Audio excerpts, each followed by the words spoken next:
How's it going, ladies and gentlemen? Welcome into another episode of NAISB. Reagan Harold, Carly Fitz are going to have the broadcaster, the play-by-play broadcaster of the 2024 World Series, Jack Kreuzer, joining us to get his thoughts and opinions at the end of this episode. But CP, we miss you down here. You're missing it. You're missing a great time. Yeah, I'm sad I'm missing it. How's the move going? Brutal. Absolutely brutal. I am so sore today. My feet are killing me. My dogs are barking. Uh-huh. Me too. Well, I'm just holding the phone. You're moving furniture, but Well, I'm sad. I'm not moving again yeah. forever. Man. We'll go get settled down there in Omaha. I assume you'll definitely be catching some of the college baseball World Series here in a couple of weeks. Oh, absolutely. I got Juneteenth off, so I'm gonna spend the whole day down there watching some ball.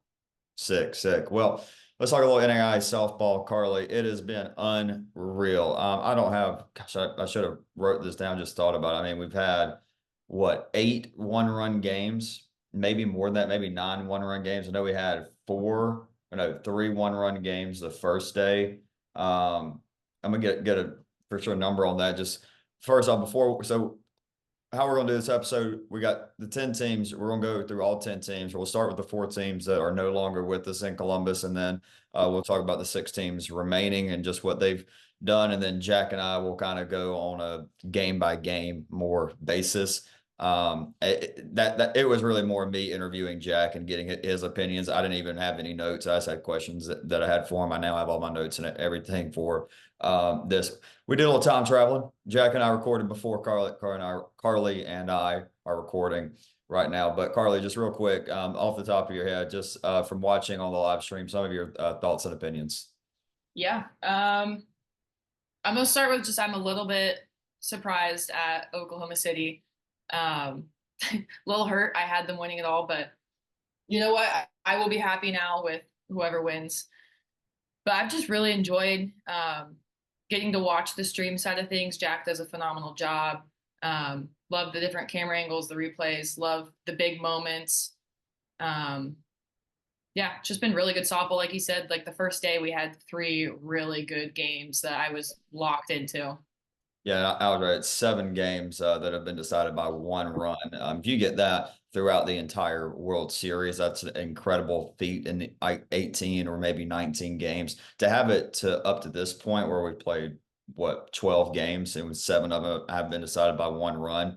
And the other ones have been close other than the Oklahoma City Jessup game that we'll get into here in just a little bit. But yeah, I mean, Jack's done a phenomenal job. It's been unreal. I know I'm gonna miss some people here just off the top of my head, but obviously, big shout out to Kristen Schaefer helping us on the video side of things. You and Carp on Twitter. I'm on Instagram. Matthew Hicks has been taking some phenomenal photos. Everybody go check him out on Instagram. MSH Visuals. Phenomenal photos. One of the best in the game. He works all the NAI championship events pretty much. Long career at Ottawa. Now he's doing this. He's doing some really fun stuff. We're gonna have Matt will definitely be on an off-season episode. That's going to happen. He is a character. Carly, you would love him. Braden would attest to this. He is a character. Oh, that's exciting. Oh, he's awesome. He's awesome. I can't talk about all the banter that he and I have. Keep it PG. We'll keep things PG. But he's awesome. Abby and Brant from the national office doing a phenomenal job up there. Obviously, Brad Seigan had done it the last couple of years, but Brant and Abby doing phenomenal job. Stats run by Jay have been great. David, SID from Mobile, has been on the PA. Everybody in the production side of things on the broadcast, like you mentioned, it's been everything I've heard. Obviously, I've been watching the broadcast, been there, boots on the ground in the dugouts. I've maybe lost a little bit of hearing being in the Been dugout. on literally every time the camera pans somewhere in the stands, there you are. Yeah, Every a lot single of camera time. time. Yeah, a lot I of can camera start time. like clipping it. Love it, love it. But yeah, Deshaun Bullock from Point University running Point on a lot of the production side of things, and he's got a great crew there with them. But yeah, it's a great group of people putting on a really special production. Then obviously the field crew in between games working their what's off. Mary Sherman with the Sports Council, just phenomenal, phenomenal stuff. But Carly, let's get into it. Well, let's start with the four teams that see that their season ended a little bit earlier than they wanted to. All right, we got to start with our final good old jinx of the year, Carly Fitzer. We We had done one. did it. We I'm gonna go ahead and tell y'all we're not picking who's gonna win the World Series this episode. Don't think you're getting that from us because we don't want to put that bad juju on one of those teams. We both picked Oklahoma City to win this thing. They go 0-2. Before we get into it much, I just want to say being in the presence of Phil McSpadden and getting to talk to him was really cool. Really cool. Got to talk to him on Wednesday, right before their coaches meeting for a good like 20, 30 minutes, just about the NAIA and how it's changed and the things they've done well and the things maybe they could improve on. But he and I had some phenomenal conversation, a phenomenal conversation there. Didn't get to talk to him too much. Afterwards, of course, I really wanted to get that in-person interview, but obviously not the time or place this year. Hopefully soon to get that with him. I think I definitely. Another thing is I got to talk with Coach Bobby a good bit. Awesome lady there. Obviously phenomenal player in the '90s, U.S. Olympian. Hopefully she'd be someone we could get on this offseason maybe, but just great stuff. It's unfortunately. Man, that's not the Oklahoma City I've watched the last 2 years. It wasn't the Oklahoma City that I watched in the World Series 2 years ago. Obviously, Taylor Thomas, the biggest Oklahoma City Stars fan that we know, is he didn't have too much to say, especially not stuff that I can repeat on here.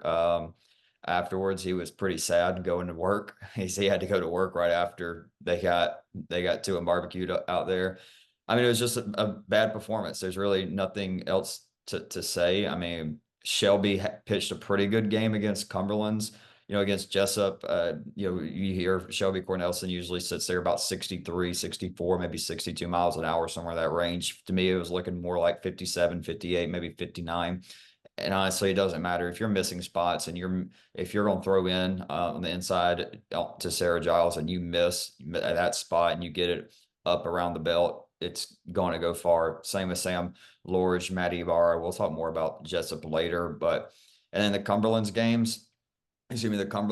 all credit to Cumberlands, but there one, just some phenomenal defensive plays, and then there's just a couple things. It's softball, ball bounces a certain way, things happen, but that's why you don't end up in the elimination bracket in day two or day three for Oklahoma City because they had the off day. Just tough for Oklahoma City, but I mean, Carly, just from you watching on the stream, what were your takeaways? yeah, I mean, they just didn't look like, the team we even saw in opening round. I mean, they looked really strong in the opening round and it wasn't there. And some teams run out of juice when it comes to the end of the year, and I just think that might have been Oklahoma City. Absolutely, and you kind of hit on it there, peaking at the wrong time, and that's really the only thing that I have coming at it for Central Methodist.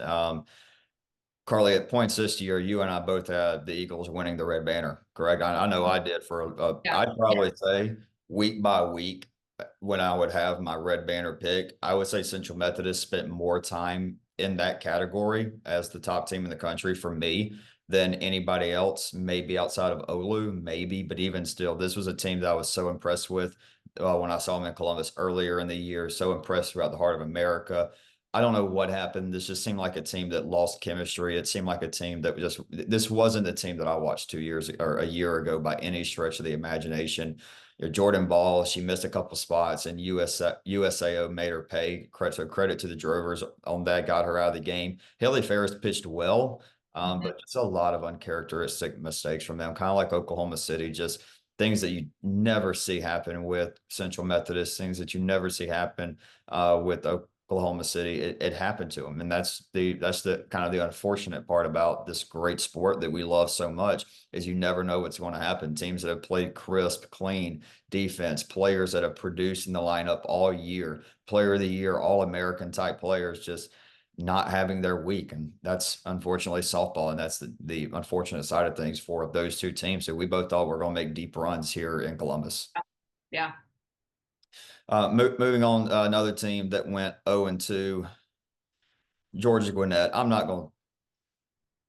gonna say too much here, Carly. I mean, Annalise was phenomenal. The defense was great. I'm gonna leave it at that. You know, Coach Yeah. Cat coached well. You can't leave that many runners on. You got to get more scoring threats. You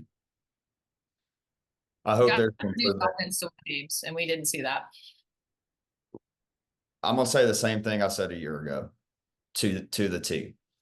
If they get some pop in that lineup or some players develop into elite hitters, they can win the national championship. I said that last year. I had them at the beginning of the year, like the very, very first of the year, as one of my teams that would be playing on Monday. Hmm. This is obviously not the case.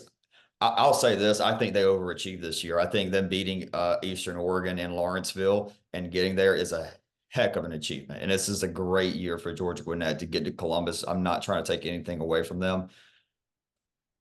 15 innings and no runs is tough. There's just no other way to cut it.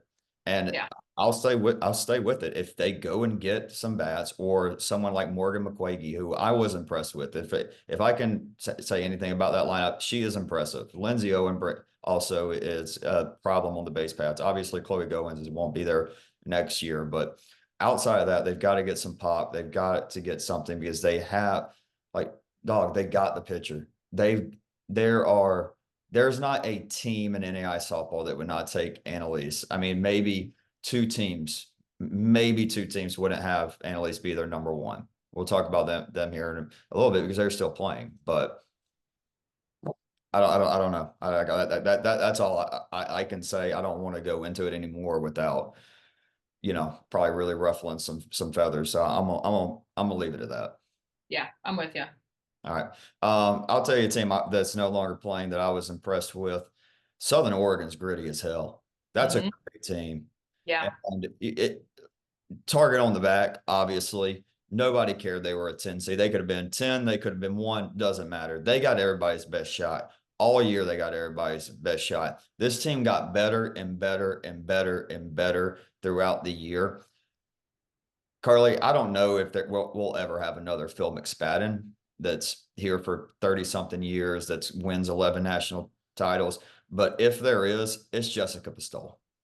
Oh, yeah. She's already made quite a name for herself just in what she's done, the past few years.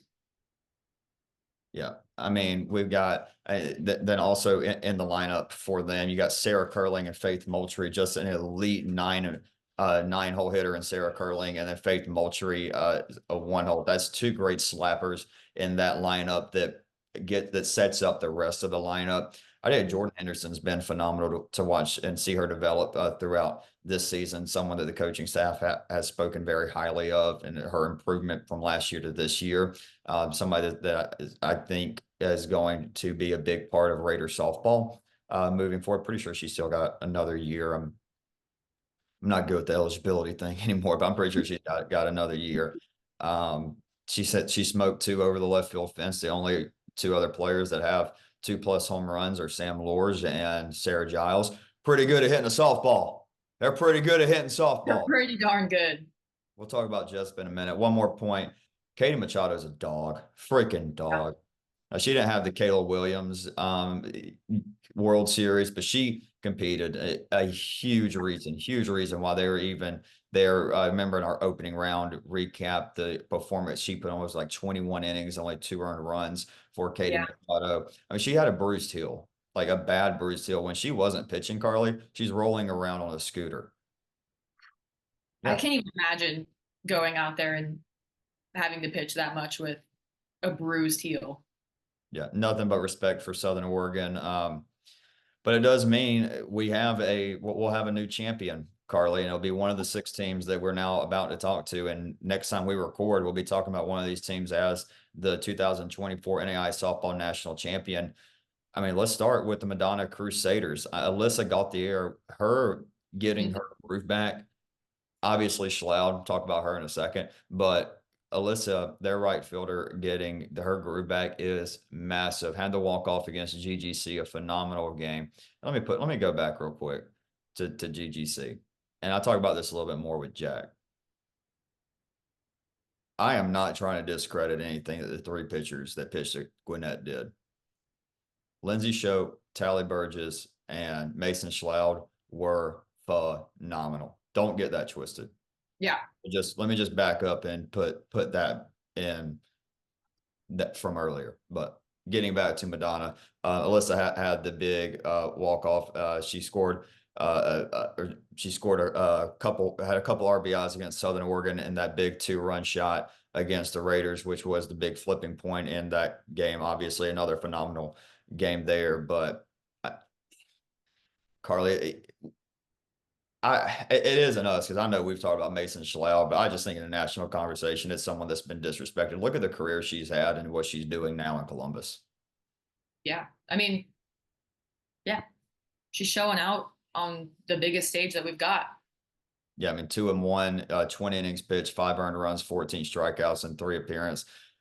I think the team that benefits the most of having this Sunday off is them. I'm Hmm. giving them a fighting shot. I'm giving them a real shot against Jessup. And I thought about it a little bit more because last night I was looking at the 3 games we're playing Monday, and I kind of just brushed over it, thinking, yeah, Jessup's going to kill them. I thought about it a little bit more. Why should I think that?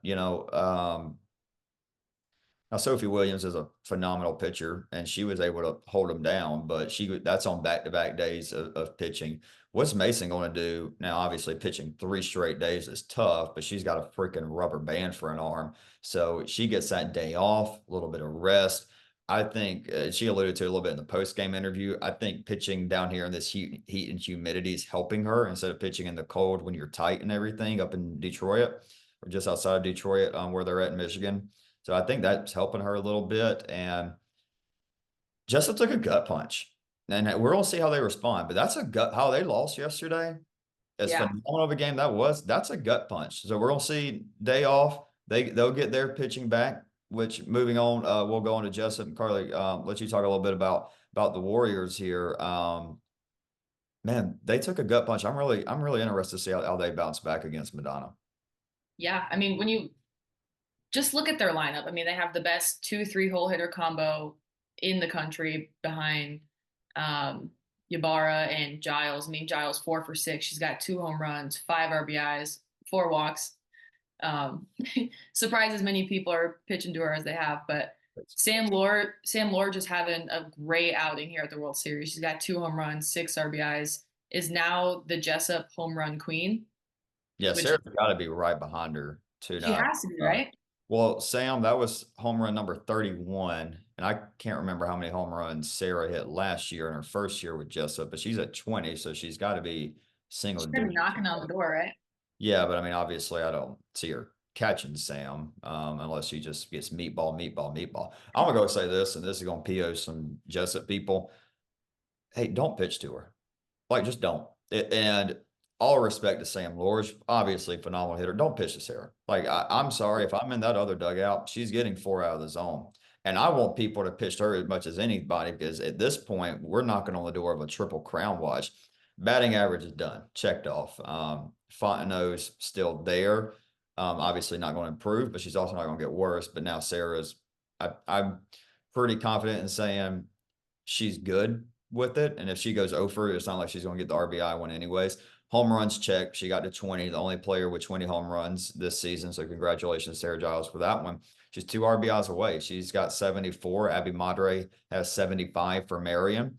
Obviously, she's not going to add on to that total. So if Sarah Giles can get 2 RBIs and keep that batting average above 562 where Fontenot's at, then she's going to get the triple crown. That's going to be freaking awesome to watch. I can't say the last time that it happened. I asked Coach Laurel of Sienna Heights, another person doing a phenomenal job.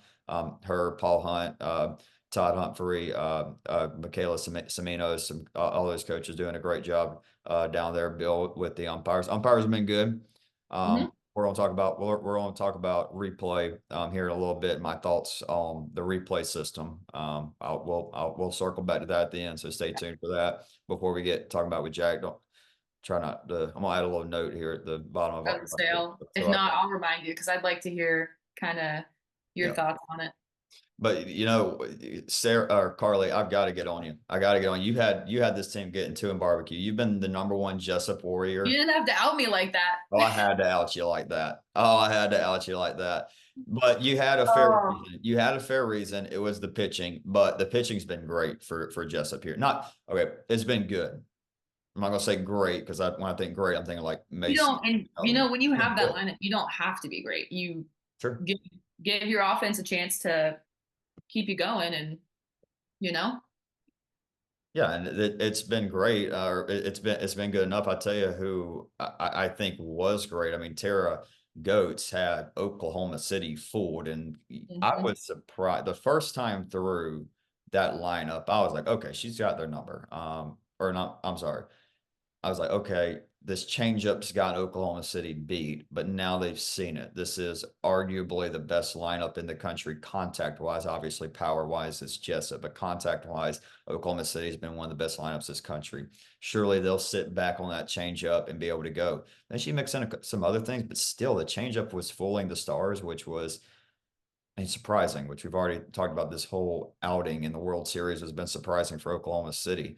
But Mhm. Katie Blankenheim in the circle also in that first game, she's um, obviously that for the first game's massive to stay in the winners bracket. Now we're seeing teams like Cumberland's having to battle from losing the first game and going forward having to win out. So getting that first game is obviously one of the most important ones. And Blankenheim resilient, battled through that opening game against Southern Oregon, who we've already given a good bit of props to for 7 innings, keeping her team in it. As we know, that Jessup lineup, if you're able to hold the opposing team to 3, 4, 5 runs, you feel pretty confident with Loras, Giles, Ibarra, Leffel at the top of the lineup and company for Coach Bree Campbell and Jessup Warriors.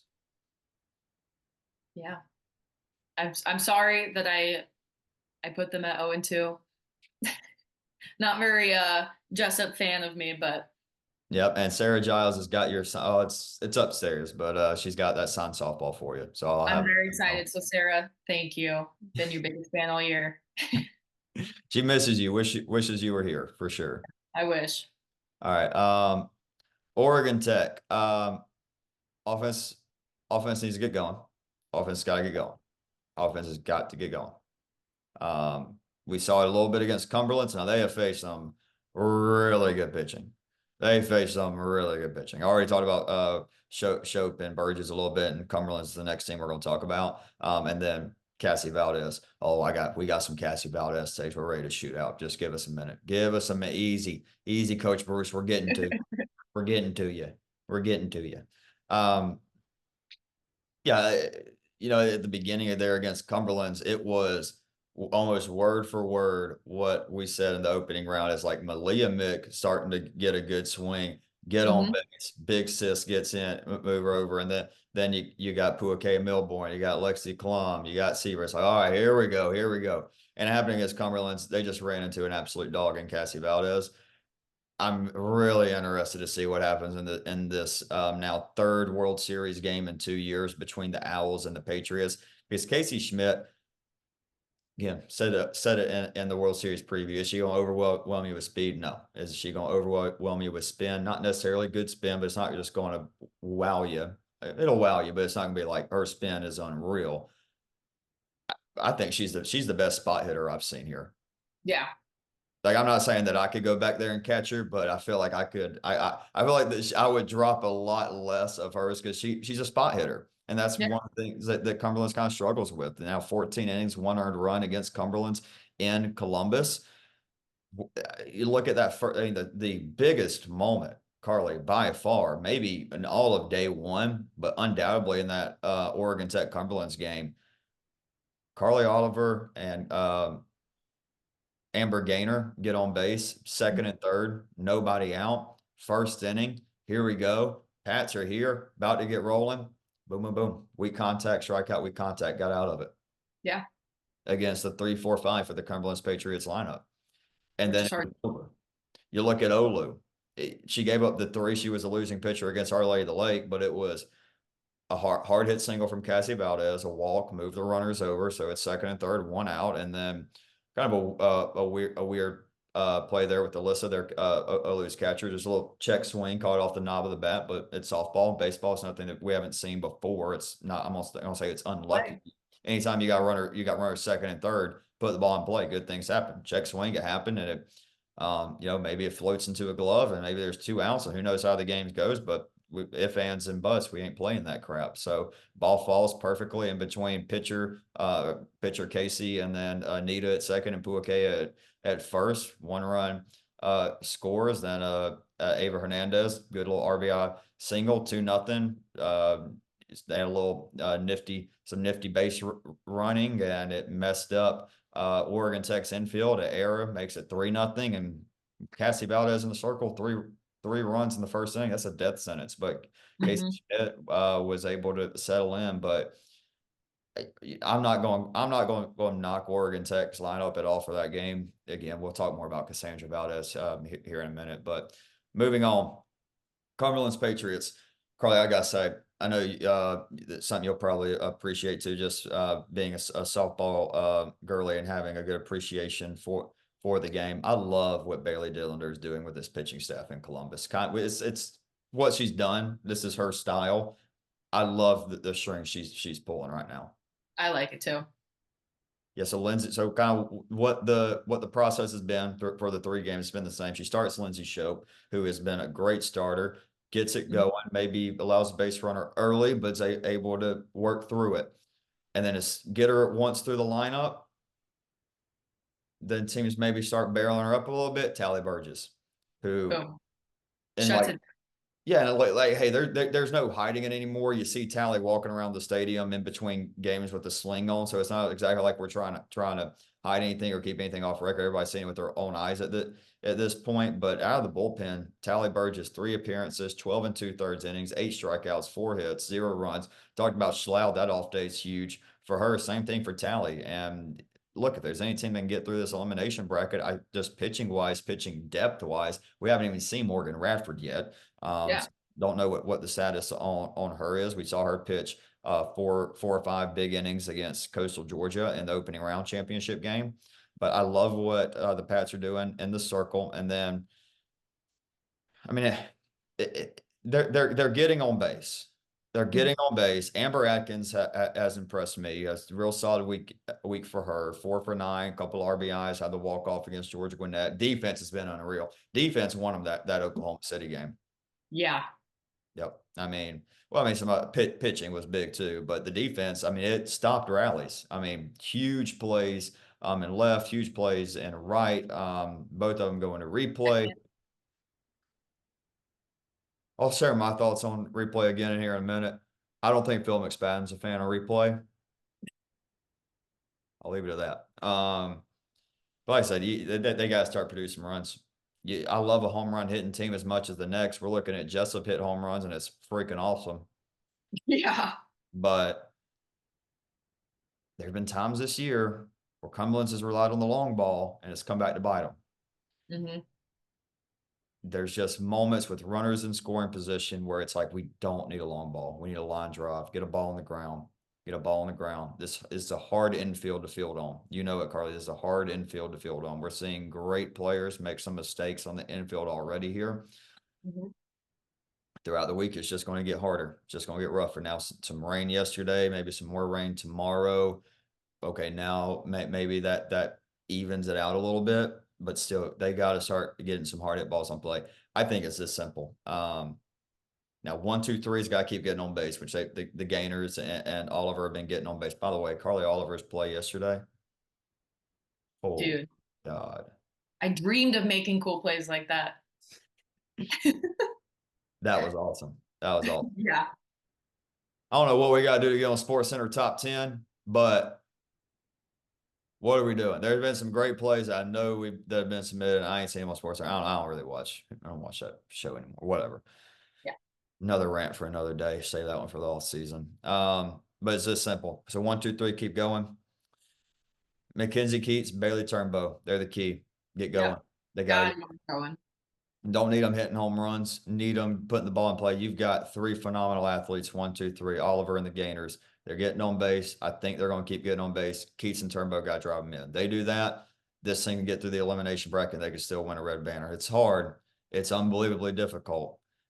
And they've got to exercise the demons against Oregon Tech first, but a big one's going to be Keats and Turnbow. If they're able to turn it on, it's scary again. It's scary hours again because the pitching's there. The pitching is there. Rich is doing a great job with the pitching. The Yeah. pitching's there. It's going to be that middle of the lineup, 4, 5, 6. Atkins, I already told you, Atkins is doing good. Keats and Turnbow, they get going, problem. And we saw exactly this time last year. So the Monday games like last year, where we saw Keats turn into the best player on the field against Marion. If that happens again, Turnbow gets going. That's the key. I think that's the key for the Patriots to bring a red banner back to Williamsburg. I think so too. Just takes one little thing. Our Lady of the Lake. Cassie Valdez is the best player here in Columbus, period. She's the best pitcher I've seen this year, period. Period. Done. No, I'm not Yeah, debating. I I'll agree. debate you. I'll debate you. Yeah. I've been saying it all year. I think she's one of the strongest, even two-way players. You are right. And throughout, I said Hoskins was my pitcher of the year before opening round. I'm changing that. My vote's I'll tell you what, because we still got Sophie Williams to talk about here, and I really think, however these next 3 days goes, that's going to determine who the pitcher of the year is between Williams and Valdez, and I'm good with either one at this point. But I think just stuff wise, Cassie Valdez has got the best stuff. Unbelievable screwball, unbelievable changeup, great rise ball, sitting at about 63. 14 innings, 18 strikeouts, 5 hits, 0 runs. A disciplined lineup could give her trouble. Yeah. A disciplined lineup could give her trouble. Only reason I say that is she gave up 6 walks against Tech, who is a very, very disciplined lineup. Mm-hmm. But I don't. There's some great lineups. I don't know if there's one disciplined enough to beat her. And even still, when there are runners on, she works out of it. Yeah. She's just got the stuff. When she's hitting her spots, Carly, she's the best pitcher I've seen, period, in the NAIA over the last 3 years. Everything she got is good. Every single pitch. Everything she's got is good. She is unreal. She is my player of the tournament so far. Sorry, hey, Coach Lynn, I'm sorry. I know you want me dogging them and everything. Ain't happening. Maybe if you brought Gus and Rookie, I'd be like, she's getting lucky. Ain't happening. Great post game interview, by the way. Cassie Val, the one that worked. Mike died in one of them, but whatever. But the post game interview yesterday with Cassie and then Coach Bruce coming in, awesome stuff there. Marissa Bradley has really impressed me. Just moving on past Cassie Valdez for the Saints. Bradley at first base has been really impressive. 2 RBIs against Madonna, a pair of walks against Oregon Tech. Ava Hernandez is going to be a problem. As a freshman, I already like the numbers that she's putting up. Yeah, well, at this point in the year, sophomore, but still. Yeah, I'd like to see what she's got pitching. Just more so I got something in person. Y'all know how I am about judging pitchers before I see them in person. So I'm waiting to see that. Maybe I think I'm gonna try to sneak down to the bullpen, maybe watch a little bit of that, watch her, because if Cassie keeps throwing how she's throwing, she's gonna pitch all 28, 35 innings, however many she needs. Yeah. Yeah, they're 2 wins away from a red banner. So are the USAO Drovers, Carly.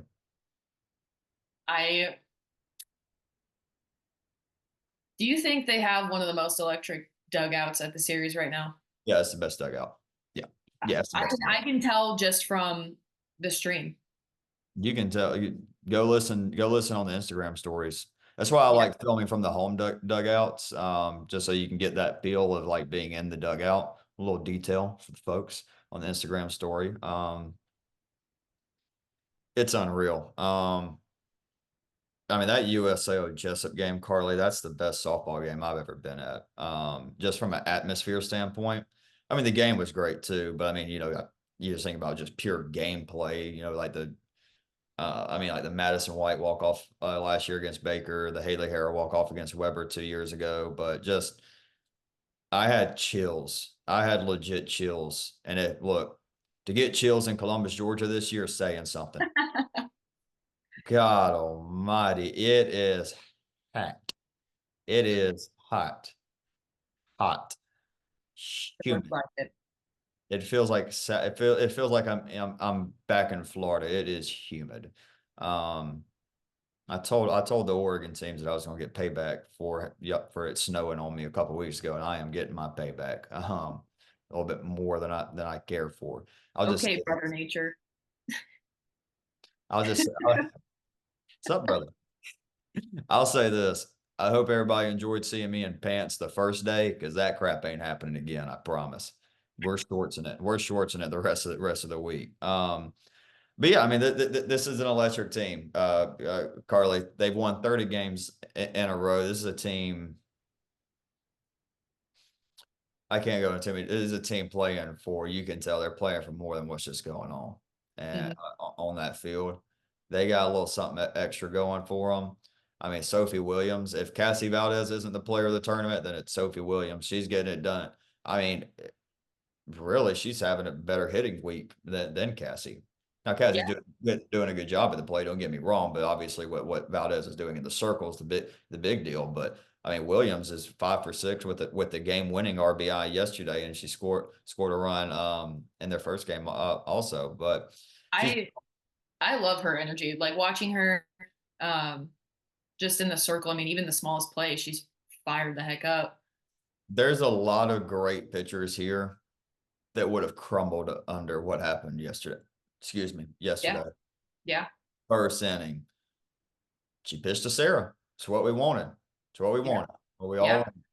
And Sarah got her. I mean, that was not a cheap home run. It was No, it was a banger. Light show going off. The home run lights. that's cool. I like that. Shout out that 2.5 hour rain delay. Worth it. Worth it to get the home run lights. Yeah, you get behind 4-0. Not just Sophie, but this entire team. They would have crumbled. You're like, God, we're down 4-0. We can't get anything on Jessup. They had 13 hits. They were getting hits, but it's like this just isn't our day.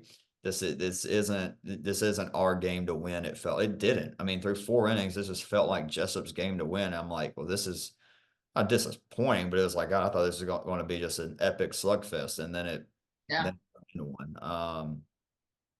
Just looking at Ellsworth throughout there. I mean, Mackenzie Ruth having a fun. She's making her way to the all tournament team. She's 6 for 7, 2 RBIs, 2 runs scored. Some really underrated defensive plays yesterday because she's so fast. It doesn't look like she's covering the amount of ground that she's covering. There were a couple of gap shots yesterday where, outside of obviously Cumberland's left and center field duo, I think they Yeah. all dropped. Um, and just phenomenal stuff from her. Leanne Eaton, phenomenal job for the Drovers against Jessup, 2 for 3 with an RBI and a run scored. Carly, I see the note you put in here, 2 games. They've got 26 hits, 2 13-hit games for them. And I'll say it again, It this is a lineup that they saw Sophie Williams get ejected, and it has just exploded. sparked a fire. There's no other way to put it. When like you look at before and after with this lineup, it's phenomenal. And then Sierra Selfridge brings the juice. She Uh-huh. eats out the fridge. Fridge brings juice. Mm. OJ, no pulp,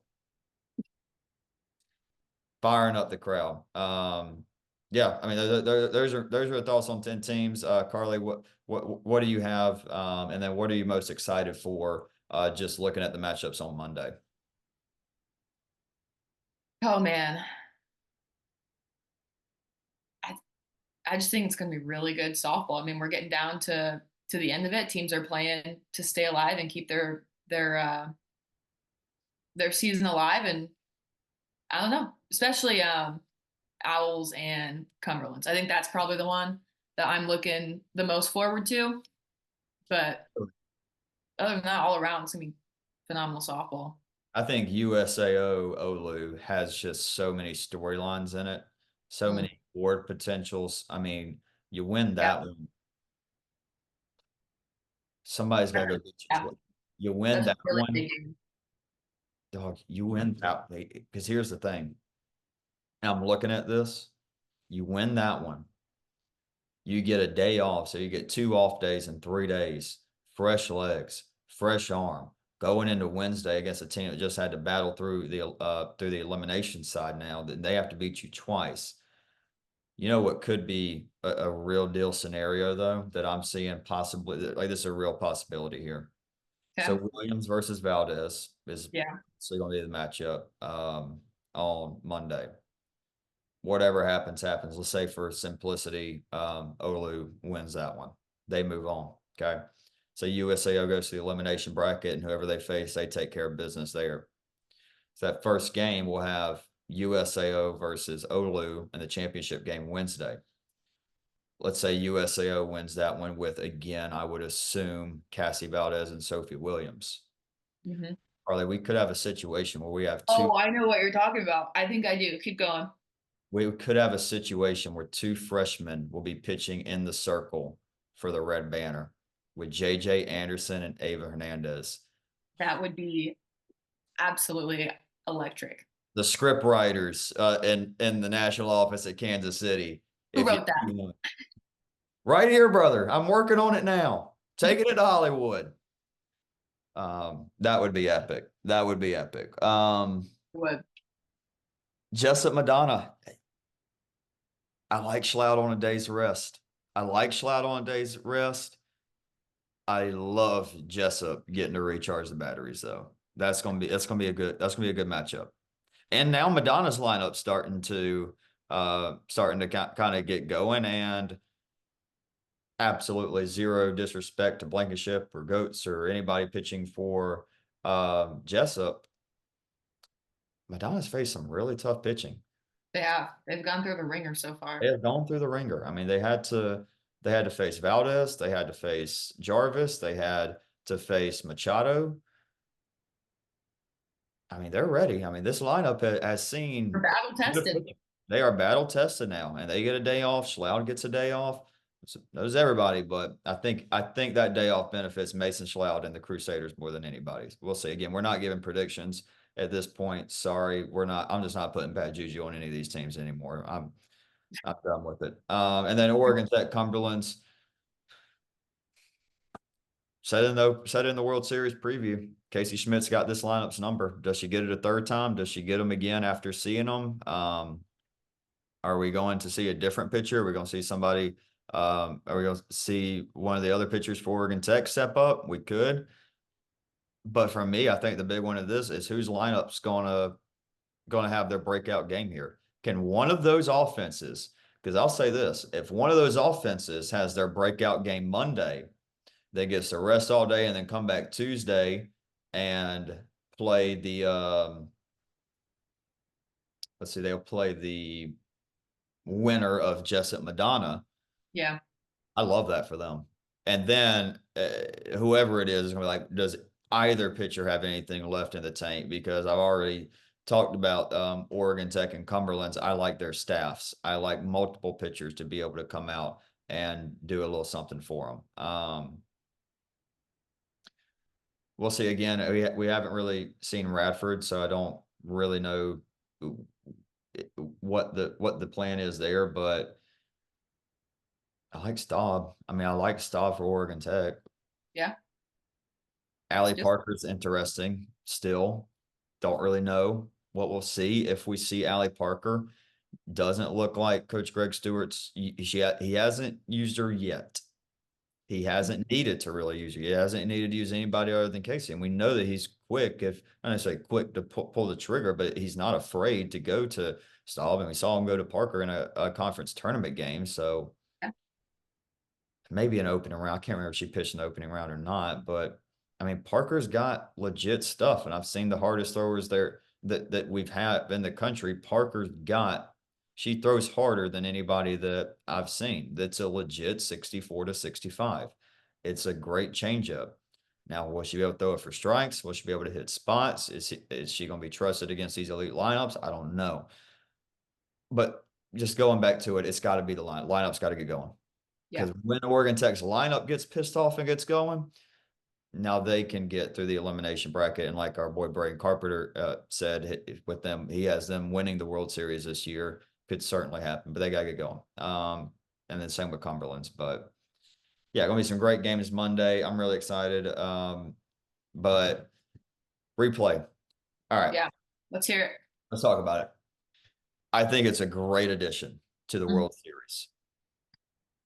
I would like for it to be in the opening rounds. I know that's not obviously a guarantee, but not we, but there are hoops that locations have to jump through anyways to host. Why not make this be be one of them? You Yeah. got to be able you got to be able to have a replay. Yeah. Um, the issue with that is going to be camera angles. You're going to have 4 cameras, and that's obviously not really a fair thing to ask every NAIA team to have. So I'm not going to push it for opening round at all. But just looking at it for the World Series, Carly, I think it's been overall good. I don't think it's slowed the games down too bad. There's been 1 or 2 times where I'm like, what are we doing? There Yeah. was a blunder. There was one little blunder in the Georgia Gwinnett Cumberlands game. Out of the box is not something that's replayable, and they replayed it. Luckily, no harm, no foul on it. But it's like, hey, that can't happen. Yeah. Can't happen.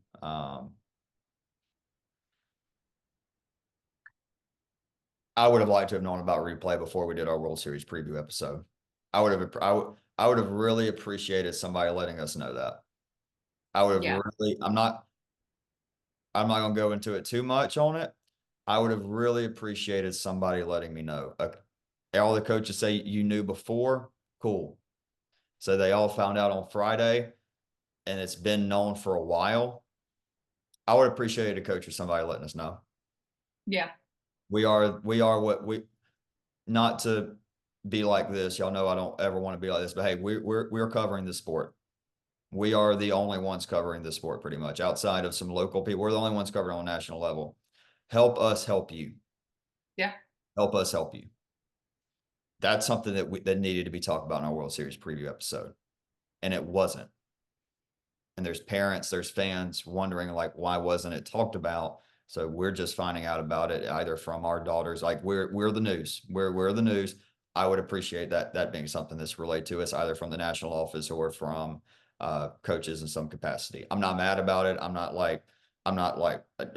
mad about it at all, obviously, whatever. It's just like, hey, future reference, let's work together a little bit on this, which we have. I mean, we've obviously worked together with the national office, great. We've worked together with coaches, great. Something like this, I would appreciate knowing. Um, I think replay's been run well. Yeah. I think we've had a good balance of because one of the umpires made a great point. If every call was being upheld or confirmed, then replay's not working. Then we have ineffective replay. If every play is getting overturned, then we're kind of highlighting we've got bad umpires. Only have been Yeah. a couple, and the really only ones that have been overturned just been some bang bang plays. Which what are you going to do? You're an umpire. You're human. You have 2 set of eyes, and you're not a chameleon. You're not able to look at. But that'd be sick. Get some chameleons out there umpiring so they can watch the glove and the foot on the bag. Like a hammerhead shark. Maybe a hammerhead. That would work. That could work. You get a hammerhead shark out there, you can watch a third base and Dude. first base at once. Yeah, we can get a whole bunch of animals out there.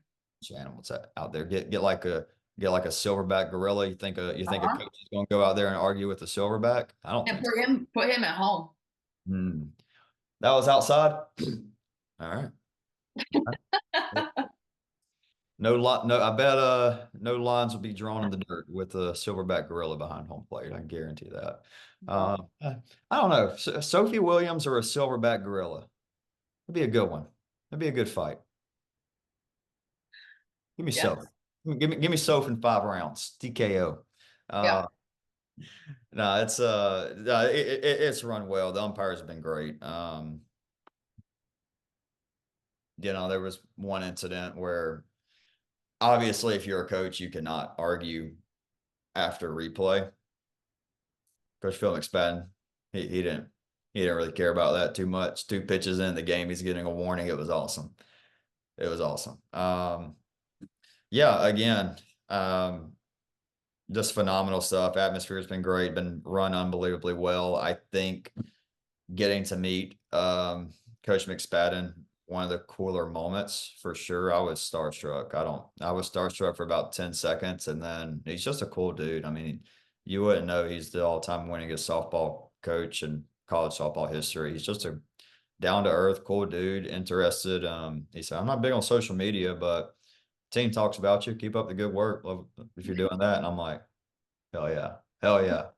Hell yeah. That's McSpadden. He's an awesome dude. And them CDs of our podcast. Send him a VHS.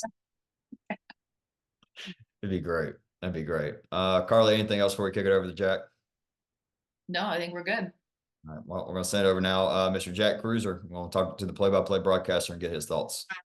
All right, we welcome on a very special guest. It is the play-by-play broadcaster for the second year in a row here in Columbus, Georgia, Mr. Jack Kreuzer. My boy, Jack Attack, Jack the man, the beanstalk. Jack, how we doing, baby? Yes, sir. Feeling really good. 12 games in the book. We are over the hill. My goodness, 12 games in 3 days. It is a challenge, but we had a lot of fun, and what a way to end it. I know we'll dive into the games later, but we ended on a high note, and I can't wait to get back to the stadium tomorrow. Yeah, first off, you're doing a phenomenal job. Just seeing one, your growth. No, softball's not like your main sport. You're more of a hockey guy, field hockey, that kind of deal. But coming down here, I've seen just listening to clips. I've had some folks like Bill Rao out at Southern Oregon, who's done a lot of work with the Pac-12 network, and some other folks reach out saying you're doing a great job. You are doing a great job. Loving it. Appreciate you coming down here being the play-by-play broadcaster. You may have, other than the players and coaches, you may have the hardest job. I know, obviously, know about play-by-play broadcasting and doing 4 games in a row, 3 days in a row. Woof. It's a marathon, but you're doing an awesome job, man. Yeah, I guess just starting off. So pretty much Carly and I, we haven't recorded yet. We're doing a little time traveling, but Carly and I are going to go more. We're going to look at all 10 teams, give our thoughts and everything, which everybody have already listened to at this point. But for you, Jack, I just want to go kind of day by day, a little bit more game by game, and have your thoughts. Know you do an amazing job keeping up notes and everything. So let's just go back and start with Thursday. Man, we started off with 3 amazing games. Southern Oregon lost to Jessup 5-4. Madonna beat Georgia Gwinnett 1-0. Oregon Tech beat Cumberlands 2-1, and then USAO and Central Methodist, the Drovers won that one 8-3. I was obviously a closer game for the majority of it. Things got away from ball and the Eagles there. Jack, where do you want to start? Just looking at Thursday. I feel like we should start with the first game and the first inning of the first game. Jessup came to play. 3-run homer with 2 outs in the first inning for Sam Lorge. She has made a name for herself in Columbus, Georgia, and in the history books at Jessup, becoming the all-time leading home run hitter. She has been fantastic. And as advertised, Sarah Giles stepped up, and she has really blown away the crowd. The most energy offensively for any team in the World Series so far has been with the Jessup Warriors. They are never out of any game, and they showed that in the first game against the reigning champs. I was impressed with Jessup with the first game of the day, first inning. I wasn't expecting to have a home run call that soon. But best believe Carly. So obviously, like I just said, Carly and I haven't recorded yet. She's enjoyed Jessup, enjoyed covering Jessup in her first year at the NAISB. She picked them to go 0-2 in Columbus. So I promise that I will be giving her plenty of crap for that here in an hour or so. But yeah, Jack, I mean, this has been a phenomenal offense. We will talk more about the nightcap from Saturday when their one loss against USAO later, but just before that, and trust me, we're going to talk about Oklahoma City in that game in a minute also. But just looking at that game, what a way to get the World Series started. And, for Southern Oregon, again, we can talk a little bit more. I tell you, I was really impressed by the Southern Oregon team. Now, I learned my lesson last year. There's no way I was going to doubt this team. I picked them to win the opening round, but I did have them going 0-2 in Columbus. They did not do that. credit to them. But man, I feel like they really exceeded expectations. They bring a lot back. They're going to have to figure out. I'm pretty sure Katie's done after this year in the circle. But for Southern Oregon, I was impressed. They were never out of a game. All one-run ball games for them in their 3 games in Columbus. Correct, Jack? Yeah, well, yeah, you go through Southern Oregon, and they in that game against Jessup came back towards the end. It was a nail biter, putting up, bringing it within 1 run in the 7th inning, bringing it to 5-4. There was a lot of flashbacks from last year where Southern Oregon looked like they were on a mission. It started slow for the Raiders, giving up 5 runs in the first 2 innings, but Coach Jessica Pistol and that team, they found their piece in the middle of that game and started chipping away. Just came up short in the first game of the World Series, but they got the job done against Central Methodist. Again, giving up runs early, almost costly for Southern Oregon, but they keep chipping away and end up moving on to Saturday, where Southern Oregon, it just ran into Madonna, which who would have expected the team from the WAC, who we said and you said on the podcast before the World Series, Wolverine Hoosier Athletic Conference, little disrespected nationally. They don't get very many, if any, at-large bids to the opening round. Madonna came here as their second ever World Series appearance with one of the top 5 pitchers in the country in Mason Schloud. She dealt in their first game, and you could see why Southern Oregon had such a tough time hitting off of her. And that lineup really got going against Southern Oregon. The pitching just not the same with Katie Machado compared to Kayla Williams a year ago for Southern Oregon, a reason that they are not staying for week number 2. Absolutely. So you mentioned Madonna there. Let's move on to game 2 from Thursday. 1-0 over Georgia Gwinnett. What a pitching matchup. Everybody knows that's my big thing. I love softball pitching. I love the art of it. We're starting to really gain a good respect for it the more I'm immersed in the softball universe. That was beautiful. That was beautiful pitching from Annalise and Mason in that 1-0 game. Yeah, Annalise Jarvis goes 6 1/3 innings, gives up 7 hits, but only allows 1 run, and it's the walk-off in the bottom of the 7th. 8 strikeouts for Jarvis in that game. As advertised, we were kind of waiting for the Grizzlies to show up to the World Series again this year after the performance last year and the highlights that Annalise Jarvis provided. But again, Mason Schloud just really dominated that game. 6 strikeouts, 8 hits, but the defense showed up when they needed to. And Lissa Gauthier has stepped up big time with that walk-off single to win it in day 1. What a treat it was to start the World Series with a couple home runs in the first game and then a walk-off in the bottom of the 7th for Madonna in the second. What a fun way to start. We'll talk a little bit more about the Cumberlands Georgia Gwinnett elimination game here in just a second, Jack. But that Georgia Gwinnett lineup saw 3 pitchers: Sloud, Burgess, and Tally Burgess for Cumberlands, and Lindsay Shope for the Pats. That's 3 good pitchers. That's 3 great. That's 2 elite and a great NAIA softball pitchers. They got blanked for 15 straight innings. Is it more of a testament to that lineup, or is it more of a testament to the pitchers, Jack, from an outsider's point of view, in yourself? That is a good question. In the first game against Mason Schloud, I credit the pitcher. I would say Mason Schloud came in with the experience from 3 years ago in 2021, knowing what it takes to win in the World Series, and she'll be the first to tell you everyone's got to be involved and everyone's got to do their job. Well, Schloud was the most impressive doing her job on day 1 against Georgia Gwinnett. I wouldn't fault the GGC lineup in that first game. Obviously, someone's got to get a run for you, but let's also remember that it took Madonna 7 innings to score 1 run themselves. That just felt like a game of whoever gets lucky and is in the right place at the right time, they're going to end up winning that game, and that's what happened for Madonna. But on Friday, Cumberland's last year, I felt like the bar was raised for Cumberland's, naturally, first World Series appearance.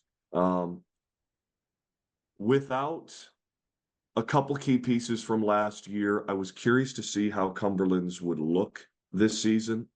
They haven't blown me away offensively.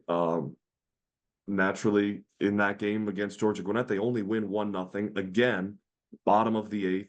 But as far as the Georgia Gwinnett lineup goes, you mentioned those are some elite pitchers. Um, I'm not going to fault the offensive lineup for Georgia Gwinnett, but I will say you expect to face at least four elite, if not bona fide legends in the circle once you get to Columbus, Georgia for the World Series. Georgia Gwinnett, having gone through that experience a year ago, brought a lot of talent back this year. To leave Georgia, well, stay within the state, but to leave Columbus without having crossed the plate one time, it's going to be a long offseason for Kat Eilenberg, and I'm sure she'll be looking in the transfer portal or even just at developing some of these younger players at the plate, getting them ready to face even more elite pitchers next year. If they get back to the World Series, we could see a really difficult non-conference schedule next year for Georgia Gwinnett just to prepare them for the arms that they're going to face in Columbus. Yeah, and we knew coming into the season that the lineup would be a question mark. Just is what it is. And when they went up to Williamsburg earlier in the season and got blanked, and we end up here at the end of the season in 4 games against Cumberlands and like I think 27 innings or so, 0 runs scored. It's tough. There's no other way to say it. I'm not going to dive into it any more than that, but it's tough. I expect Coach Cat to go out and get some bats for Annalise's senior year. And look, I'd never want to make a team all about one player. That's not at all what I want to do or be about. Like, let's not get it twisted. That's a great defense. There's a great defense there for Georgia.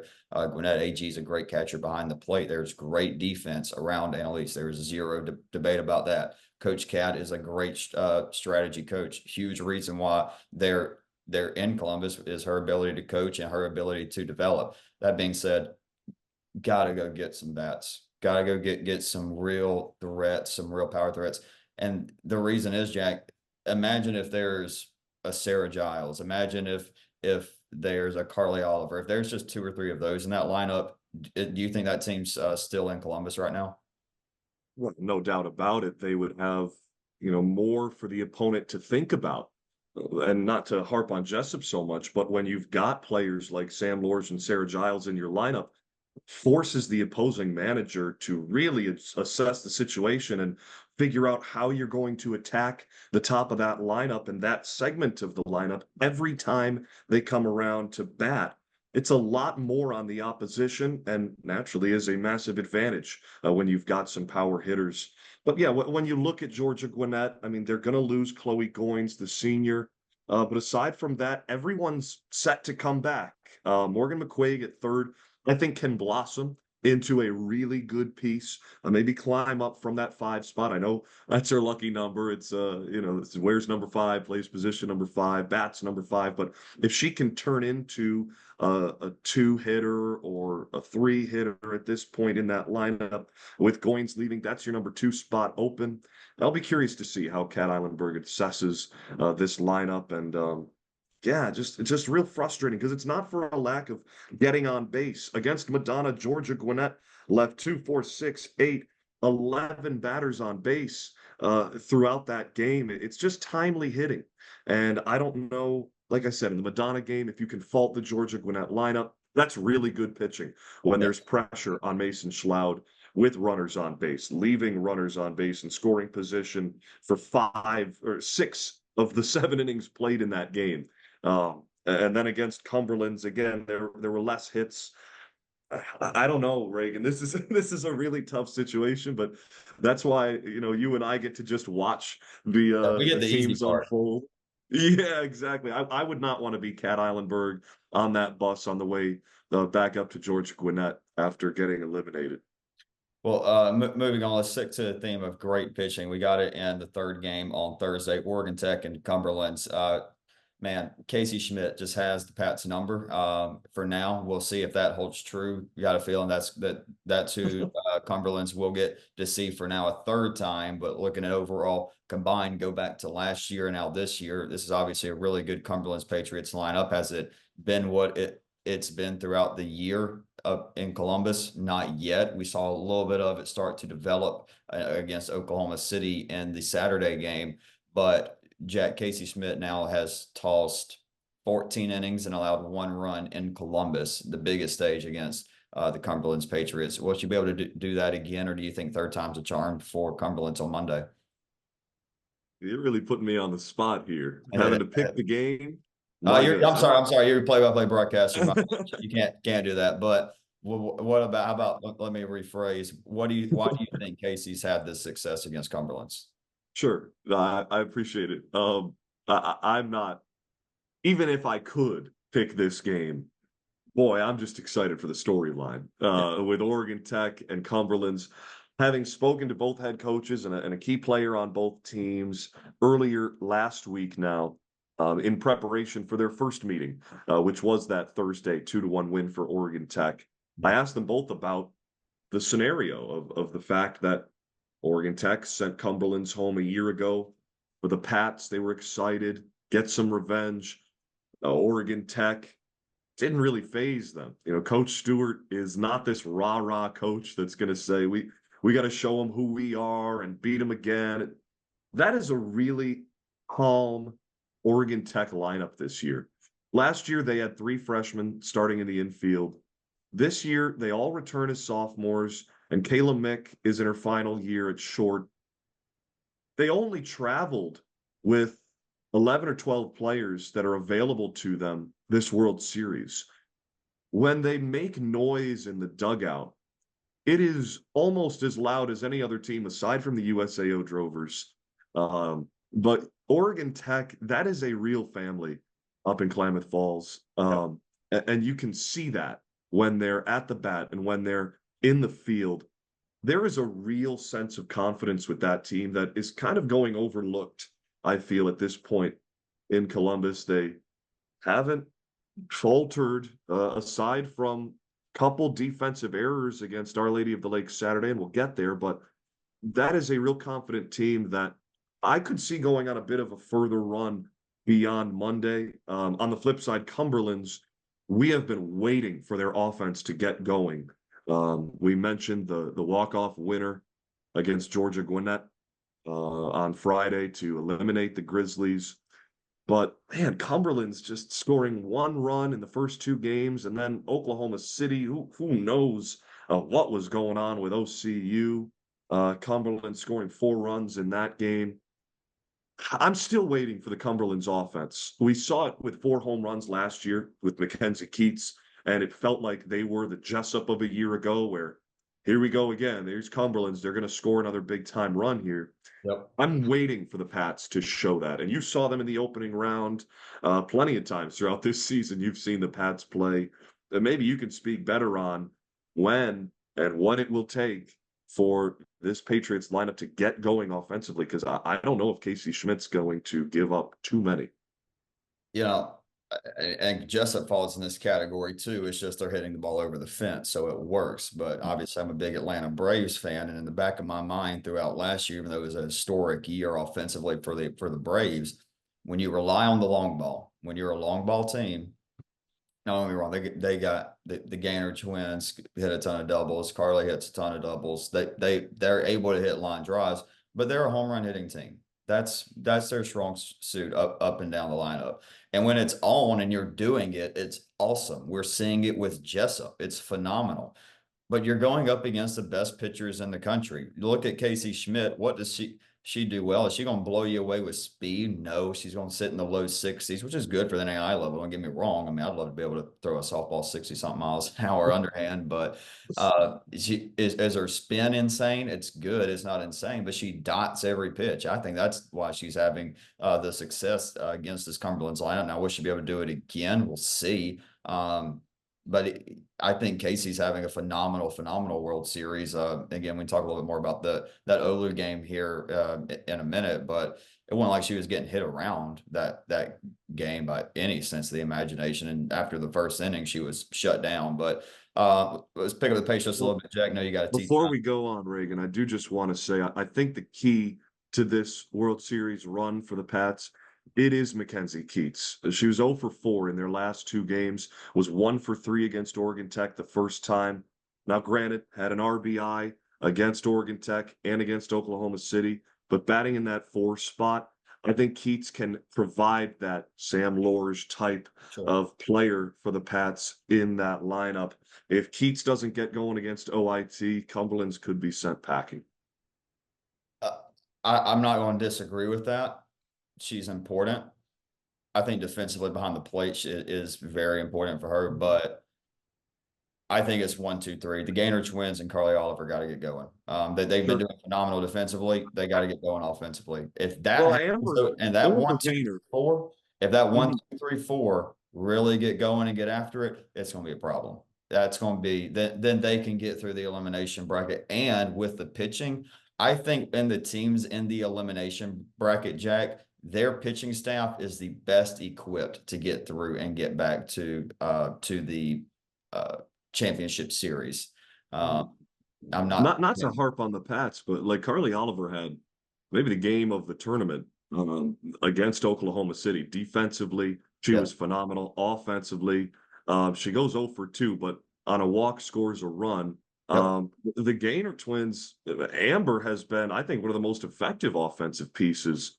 She is Sure. now, let's see, a combined 4 for 9 in the World Series with a handful of walks. And Jade Gaynor is just behind her in average. It's tough when you look at the statistics to see Yeah. how the Pats end up in the elimination bracket. It should be, I think, all in all, it should be a fun game against Oregon Tech. And let me rephrase. They're not the key like they're having a bad series or anything. It's just Mhm. those are extra base hitters. Those are Right. doubles, triples, and home runs with that 1, 2, 3. And I'm not saying get big, open up and don't do it. Don't listen to me. Do whatever the hell Bailey Dillender is telling you to do. But I'm waiting for one of those three to have the big hit. I'm waiting for Mhm. for all to have the big. I mean, who's the best player in that lineup? I think and again, I don't have all the stats in front of me like you do. I'm just interviewing you, and I've got scores right here in front of me. Because I want to make sure I'm saving all my stats and everything for when I talk with Carly. Sure. But I mean, I think Amber Atkins has been one of the more impressive pieces in that lineup. I mean, the walk-off hit, big RBI single yesterday. Just remember that off the top of my mind. But Jack, let's pick up the pace a little bit. I know you got Yeah. to take time to get here real quick. Science and arts against Central Methodist wrapping up day one. Yeah. USAO under the lights. My goodness, Sophie Williams. She makes the broadcast. This is a little peek inside of what we do. She makes it really tough on the broadcast team because we miss a lot of the time the first pitch of an inning because of how quick Sophie Williams is, not only in the circle, but warming up because of how fast she works. Yeah. Man, it is difficult. And I can only imagine for a batter we saw last year the reason that the Drovers were sent out. Well, I wouldn't say the only reason, but one of the reasons is that batters from the two teams that beat USAO took the game's pace into their own hands. After every pitch, there's no pitch clock in the NAIA Softball World Series. These batters took their time, took a couple hacks after every pitch, made sure that number 7 in the circle was working slow. If you remember that game against Cumberlands a year ago, funny enough, we transitioned with Cumberlands. It took an hour and 10 minutes for a low scoring game, defensive battle. But USAO works so quick defensively that if I'm a team that's looking to play them next week, as Our Lady of the Lake will, if I'm Bruce Lennington, the number 1 seed, I'm saying, hey, let's take the game in our hands and play at our pace. Valdez takes her time in the circle. We're going to take our time at the bat and make sure Sophie Williams isn't in a rhythm. Because as we saw on the first day against Central Methodist, when Sophie Williams is in a rhythm, there's a lot of things that can go well on a softball field. Not a lot of things can go well for the batters against Sophie Williams. First game, she gives up 3 earned runs against, allows 6 hits and strikes out 3, but Sophie was dialed, and that offense is electrifying. My goodness. The USAO is going to be a real tough out next week. I tell you who's impressed me in that lineup, and again, trying to save a lot of this for Carly so people aren't hearing a repeat here. Mackenzie Ruth is having an absolute week there at the top of the lineup. She's the heart and soul of the team. As much as Sophie Williams is the embodiment of the Drovers, I think Coach Wallace will tell you that Mackenzie Ruth is just as much Yep. what it means to be a Drover and what it means to be from Chickasha. She broke her hand earlier in the season and is playing with this band on her hand, both in the field and batting. It's her throwing hand in the field and center field, and you wouldn't guess it, but with her fighting through that injury and just her presence in what is her final year playing, she brings this sense of screw it, let's win it all to that USAO Drovers lineup. And you can see the players around her, Sierra Selfridge and Malia McMurtry at first and short in the batting order, they step up their game when Mackenzie Ruth gets on base. It's real fun to watch. Why not us? Am I right? That's, coming into the World Series, I'm thinking, I don't know if I love that mantra for the Drovers. Why not us? Because I think, and you might be able to attest to this too, as a 6 seed, they were probably underranked entering this World Series because they won the Sooner Athletic Conference. They come in as the hottest team in America at the NAIA level. As a 6 seed, yeah, they're the underdogs. They might feel a little disrespected, but I don't know why not us. I feel like I would reserve for Madonna, a team loaded with freshmen who are an 8 seed that have to go through this tough road to get to a red banner. The Drovers have been here before. They've got a coach who's won it before, and they've got a pitcher in Sophie Williams. I love it. Why not the Drovers? Sure, why not? Well, Jack, going on to Friday, no need to talk too much about Georgia Gwinnett Cumberlands on my end, unless there was a note you wanted to throw in there. We kind of already hit on it. Mhm. Southern Oregon 3, Central Methodist 2. I gotta say, pretty simple for Central Methodist. You peaked at the wrong time of the year. Yeah, that's it. You got to be hot in May, and unfortunately for the 3-seeded Eagles, they just weren't. And they also, I mean, look at their seeding. They Pat Reardon was the first to tell me on our call last week. We feel like USAO should have been a higher seed. They kind of got, they might feel like they got shafted with the seeding of USAO and having to play that lineup on the first night of the World Series, being sent to the elimination bracket. You feel like that is where 10 hits, it was their defensive errors that hurt them in that game, giving up, 3 runs in 3 separate innings. Central Methodist, you feel for them, and you feel for Kalena Oots, the senior center fielder who goes home winless this year in the World Series. Central Methodist, yeah, I think you're bang on with that. Just weren't hot in May, and that's just the way it rolls sometimes.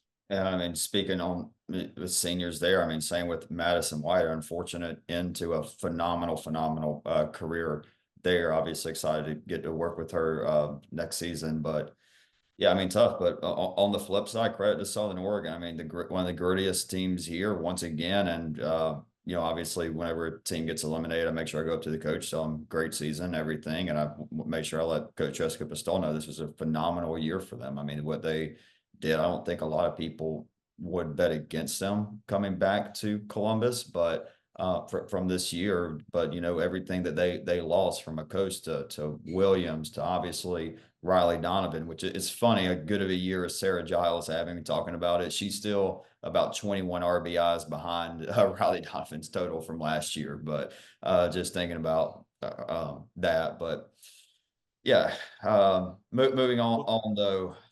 For Central Methodist, before we leave the Eagles, I think just unfortunate for Jordan Ball and Haley Ferris in the circle. Haley was she gave up 10 hits in that Southern Oregon game, 2 earned runs against. It's tough for Jordan Ball. I mean, gets the loss against USAO on the first night of the World Series when you're going up against, as we mentioned at the beginning of this recording, you're going to go up against elite pitchers. Jordan Ball and Haley Ferris, neither of them showed to be at the caliber of Annalise Jarvis or Cassie Valdez or Sophie Williams or any of these pitchers that we've seen pitch gems, and Mason Schloud at Madonna.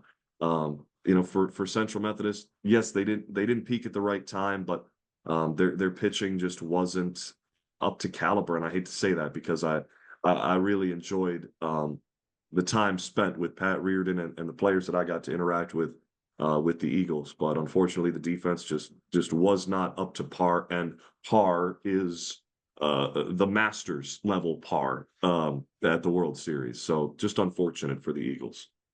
Moving on, Jack. Jessup 11, Oklahoma City 2, the game that nobody had on their bingo card. Now, I think if you say Jessup offense explodes and they win the game, sure. I mean, I can rationalize that, but 11-2 in 5 innings, Jack, there's no other way to put this. This game was over before it started. I mean, by the top of the third inning, it's 7-0 and it's over. I would even say it felt like it was starting to get out of hand the first play of the game, which went to video replay. New this year, video replay in the World Series. It wasn't in the opening round, and this is the first year of its implementation at the World Series. So all the coaches get 2 challenges, use it and lose it. You get the 2 throughout the game, and the umpires, as we've seen, can challenge themselves beyond the 5th inning. But the first play of the game was, the first pitch to Rally Radesi, which was against Jessup. I'm so sorry. Against Jessup, I'm thinking about the next day against Cumberlands. I was about to say, yeah, about to say. My apologies. No, Jessup. Yeah, you're bang on. We kind of talked about Jessup earlier with their offense in the first 2 innings. I was kind of waiting for Oklahoma City to come back throughout the course of that game, but they did not show me anything. I had never seen the Stars play in person before this. I just read a bunch about the history of the program and speaking with Phil McSpadden about the history of the program and the foundation of the program and everything. That was really exciting for me to see Oklahoma City, but my goodness, just 2 games where the stars did not align for the Stars. I'm so I don't, I sorry. don't, I, I don't, kind of similar to Georgia Gwinnett. I don't have much to say, and Yeah. that's all I got. I just don't have much to say. I'm really shocked at what just happened. I'm really shocked at what happened, what was on display there from Oklahoma City. And that's really all I got, Jack. That's all I can really speak on. I mean, Well, and Tara Getz in the circle for Jessup. Tara Getz starts out that game 6 straight putouts in the first 2 innings while her offense puts up 5 runs. What more can you do as a team, offense, defense, to put yourself in the driver's seat? Like you said, that game was over at the top of the third. It was because of the dominance of the Jessup defense going through 2/3 of the lineups for Oklahoma City, and then combined with the offense that the Warriors were able to produce. That game was out of hand early. Correct. Jessup had 2 question marks coming in, and that's why Carly had them going 0-2. And it's obviously not the lineup; it's the pitching and the defense. The defense has been unreal. They have turned some great plays. That double play, that 4-3-2 double play, that was almost an E4, but ended up being that double play was phenomenal yesterday. And at that moment when that happened, I'm like, oh, Jessup's about to be 2 games away from winning a red banner. Not so fast, my friends. We'll talk more about that in a minute, though. Our Lady of the Lake, their first game back in Columbus, they get the first win, first World Series win in program history, 3-0 over Madonna. Again, good game from Mason Schloud, but Jack, the best player I've seen in Columbus this year is Cassandra Valdez, period. She spoke to me earlier last week about the experience a year ago. Remember, she was taken for 2 grand slams in the World Series in 2023. That was not the expectation a year ago for the number 2 seeded Our Lady of the Lake Saints. You take that season and look back on it now and see the experience gained. This is the most interesting part, I think, for Olu, and a reason why I think they could be taking a red banner back to San Antonio. 2 years ago, they made their first opening round appearance ever in 2022. They lost handily. And Bruce Lennington was the first to tell me a year ago that in 2022, in the opening round, the Saints were just happy to be there. It was the first time in program history. They didn't know what to expect. They were really excited to have gotten a bid, but they didn't know what was going to happen. They didn't know who they were going to face or any of the things that go into playing postseason softball. Fast forward to last year when the Saints dominate the opening round and make their first ever World Series appearance. Again, Valdez and company did not show their best. Almost like we said about Central Methodist, they were not peaking coming into Columbus a year ago. Then this year, okay, the experience gained from a season ago, plenty of returners from last year's lineup, and a couple big time additions as well. I'm sorry, Our Lady of the Lake looks as though they cannot be touched. And that's not just Cassie Valdez with her screwball or her rise ball or really any of her pitches. Yesterday, I was looking up the record book because we got to start keeping an eye on records when Cassie Valdez is in the circle.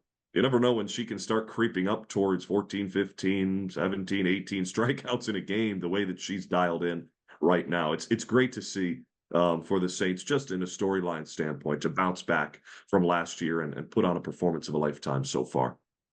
They are the team to have been now 3 NAIA Softball World Series. 2024 Our Lady of the Lake is most like 2023 Southern Oregon and 2022 Oklahoma City, with Cassandra Valdez looking like Shelby Cornelson 2 years ago and Kayla Williams last year.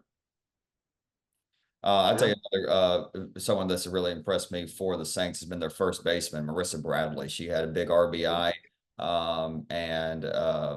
in their first game against Madonna, and then drew a couple walks against Oregon Tech. Jack, we've already talked about all the teams now at this point a good bit. Just real quick, Saturday, what are your notes from the game Saturday, and then what are your expectations heading into the final 3 days of the NAIA softball season? Yeah, my notes from Saturday, Oklahoma City, like we said, sent home by Cumberlands. That's the game I started to mention there with the reviews not going Phil McSpadden's way. He was showing some frustration in the dugout early in that game, and when he is not calm, cool, and collected, I think it transfers into the lineup for the Stars, and we saw that unfold early in the day Saturday. Long delay before Madonna and Southern Oregon with the lightning delay. I think he played an effect on the field. We saw neither catcher able to throw down a runner at second. Balls in the dirt getting bounced to the outfield. I think that played a little bit into the defense with kind of a harder surface to deal with after all the rain and everything. Just a little bit more difficult for the infielders to handle. But it was really impressive to see Madonna come back twice and take care of business against Southern Oregon. Madonna had come into that game having faced 2 of, if not the 2 best pitchers in the World Series. So the question entering that game was, can Madonna's offense wake up against Katie Machado, who doesn't have the numbers that Cassie Valdez or Annalise Jarvis had? And the answer is yes. That young, fun, free lineup for Madonna really displayed a good deal of poise against Katie Machado in winning that game. Or Our Lady of the Lake against Oregon Tech. Boy, I could see this being a rematch later on in the World Series, as the only 3 runs were scored unearned in the bottom of the first against the Oregon Tech defense. And that is after they did not play for a day. They got Friday off thanks to their win Thursday over Cumberlands. And then you throw in the rain and the delay and everything that goes with it. They were just a little bit shaken up in the first inning, but once they got dialed in, literally the next inning, from the 2nd to the 7th, Oregon Tech's defense was phenomenal. Our Lady of the Lake, though, just as good. It shows you that the margin of error in the World Series is less than a centimeter. And that cost Our Lady of the Lake a game here. But I don't think, to anyone's discredit, I think Casey Schmidt was fantastic. I think that Oregon Tech lineup was really good and did their best against Cassie Valdez and the Saints. And then in the nightcap, I think the night of the game of the World Series, and it might hold up to be the best game of the week-long tournament. USAO erases a 4-0 deficit against Jessup. The offense, I thought, was going to run out for Jessup in that game against Sophie Williams. Well, that changed in the first inning with a 1-run put up in that inning, and then 3 put up in the third. 4-0 lead. You're halfway through the game after 3.5 innings. USAO chips away, gets 1 in the 4th, And then we even said it on the broadcast, you could feel it. With a couple base runners on in the bottom of the fifth, USAO had something going lucky for them. They were seeing the ball well, they were running the bases well, and everything started to click at the perfect time. Just as they started to figure out the starting pitchers for Jessup, having to use 3 of their 4 on their staff, Jessup was able to keep it just a 1-run game. And what a finish. They load the bases in the top of the 7th with 2 outs. Down to their final strike, Sophie Williams becomes a star that night. If she wasn't already, she became an absolute supernova, if you will, in that 7th inning, retiring the side for the final out. So what a week it was. And Reagan, I can't thank you enough for allowing me to dive through it all with you. What a fun recap. I appreciate your time, man. Enjoy the rest of your off day, ladies and gentlemen. Jack Kreuzer. And hey, we got next time we come on, we record an episode, we'll be talking about who just won the NAIA Softball World Series. So thank you all. Enjoy the rest of this off day, and we get back rodeo and 1 o'clock elimination game, Oregon Tech Cumberlands on Monday. Oh, thanks, Reagan. Yep, see you.